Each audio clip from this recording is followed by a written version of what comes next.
청약제도는 원래 서민층의 주거 부담을 줄이기 위해 마련된 겁니다. 그런데 이제는 금수저의 특혜 수단이라는 비판이 제기되고 있습니다. 청약제도의 문제와 대책, 박한솔 기자와 함께 따져보겠습니다. 박 기자, 보통 이제 청약에 당첨된다면 무주택 기간 또 자녀 수 이런 조건을 갖춘 30, 40대가 대상이 될 것 같거든요. 20대 연예인이라 좀 생소합니다. 네, 2022년 정부는 청년층의 당첨 확률을 높이기 위해 일반 공급 추첨제 비중을 늘렸습니다. 무주택 유지 기간이나 청약 보유 기간을 반영하는 가점제에 불리한 청년 세대도 당첨 확률을 높이자는 취지였고 덕분에 안유진 씨도 당첨될 수 있었습니다. 하지만 문제는 청년이 고가 주택을 청약받았다는 것이 아닙니다.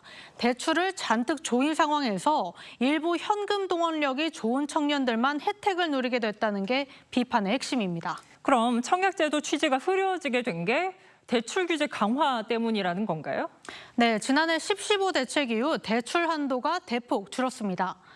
지난달 청약 사례를 살펴보면 국민 평형인 84제곱미터를 기준으로 노량진 소재 아파트는 25억, 성북구 아파트는 13억의 현금이 추가로 필요합니다. 청약에 당첨되면 시세보다 상대적으로 저렴한 가격에 집을 받게 되는데요. 하지만 그래도 여전히 많은 현금이 필요하다 보니 아이돌처럼 현금 동원력이 아주 높은 극소수나 부모님 등 주변의 도움을 받을 수 있는 사람에게 돌아가는 것입니다. 네, 안유진 씨는 추첨제였잖아요. 가점제도 금수저에게 유리한가요? 가점제는 무주택 기간, 부양가족 수 등을 합산해 대상자를 선발합니다. 무주택 유지, 청약 가입 기간이 각각 15년 이상이고 부양가족이 6명 이상이면 만점인데요. 예를 들어 보겠습니다. 평범한 청년이 직장을 잡고 돈을 모으느라 결혼과 출산을 미루는 경우 부양가족 가점에서부터 밀립니다. 상대적으로 저렴한 지역에 어렵게 주택을 마련하면 무주택 기간 가점에서도 밀리게 됩니다. 반면 경제력 있는 부모의 지원을 받으며 일찍 결혼을 했고 강남 지역에서 전월세를 살며 무주택 기간을 오래 유지한 다자녀 부부는 가점에서 절대적으로 유리해집니다. 네, 서민들에게 저렴하게 주택을 공급하겠다. 이런 청약제도의 취지가 많이 무색해진 것 같거든요. 전문가들은 어떻게 해결해야 한다고 보나요?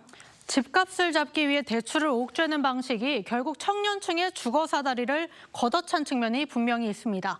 대안으론 장기 주담대 확대를 통해 청약 당첨자의 잔금 부담을 낮춰줘야 한다는 지적이 나옵니다. 다만 대출 완화 대상을 생애 최초와 같은 실수요자 등으로 좁혀야겠습니다. 하지만 전문가들은 근본적 해법은 공급 확대뿐이라고 합니다.